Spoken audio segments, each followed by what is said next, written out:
Latar belakang lembaga independen negara dapat diartikan sebagai sebuah lembaga yang terbentuk dari pemerintah yang menyerahkan kewenangannya untuk menetapkan atau membentuk badan sendiri. Pembentukan lembaga tersebut dikarenakan adanya tujuan tertentu yang ingin dicapai dalam sebuah negara yang dinilai tidak dapat dicapai jika hanya melalui lembaga utama saja. Idealnya, lembaga negara independen ini terpisah dari kekuasaan eksekutif, legislatif, ataupun yudikat. Karena pada dasarnya independen tersebut diartikan sebagai kebebasan, kemandirian, kemerdekaan, dan otonom serta tidak dalam nominasi persoalan ataupun institusional. Yang pertama yaitu Komisi Pemilihan Umum.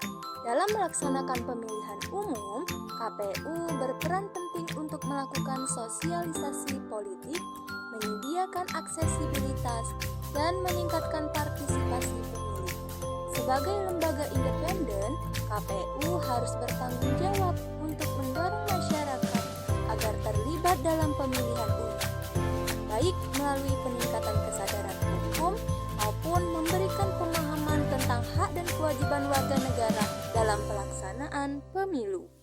Komisi Pemberantasan Korupsi atau biasa kita kenal dengan sebutan KPK adalah sebuah lembaga baru dengan kewenangan yang pertama yaitu mengkoordinasikan penyelidikan, dan menentukan tindakan pidana korupsi. Yang kedua, menetapkan sistem pelaporan dalam kegiatan pemberantasan. Yang ketiga, melakukan pemberantasan tindak pidana korupsi. Yang keempat, meminta laporan instansi terkait dan mencegah tindak pidana korupsi. Berikutnya adalah Komnas HAM.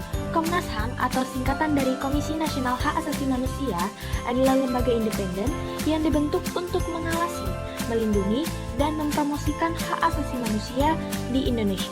Beberapa tugas Komnas HAM yaitu pertama adalah penyuluhan dan pendidikan, kedua, melaksanakan pengawasan terhadap pelaksanaan hak asasi manusia, dan yang ketiga, lakukan investigasi terhadap dugaan adanya pelanggaran hak asasi manusia. Baiklah, di sini saya akan melanjutkan materi selanjutnya yaitu mengenai KPAI. KPAI adalah lembaga independen yang tidak berada di bawah koordinasi pemerintah, tetapi dapat memberikan rekomendasi dan publikasi. Beberapa tugas dan fungsi KPAI yaitu yang pertama, melindungi anak dari kekerasan, eksploitasi, dan diskriminasi. Yang kedua, mengawasi pelaksanaan kebijakan. Dan yang ketiga, memberikan advokasi dan edukasi. BPK, Badan Pemeriksa Keuangan, adalah lembaga tinggi negara di Indonesia yang memiliki tugas untuk memeriksa pengelolaan dan tanggung jawab keuangan negara. Beberapa fungsi dan tugas BPK yaitu pertama, melakukan pemeriksaan atas pengelolaan dan tanggung jawab keuangan negara. Kedua, melakukan audit terhadap lembaga-lembaga pemerintahan. Jadi dapat disimpulkan bahwasannya lembaga independen negara memiliki peran yang sangat penting dalam menjaga dan mengawasi pelaksanaan kekuasaan serta hak asasi manusia di Indonesia. Lembaga-lembaga independen ini seperti Komnas HAM, KPU, KPK, KPAI, dan BPK bertugas untuk menjalankan tugas-tugas khusus yang tidak bisa dilaksanakan oleh lembaga eksekutif, legislatif, atau yudikatif.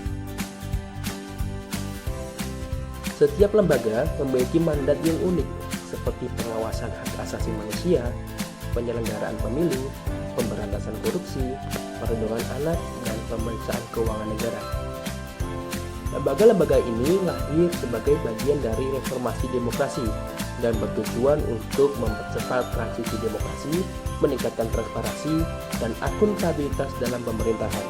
Namun, dalam menjalankan tugasnya, mereka menghadapi berbagai tantangan, seperti tekanan politik dan keterbatasan sumber daya.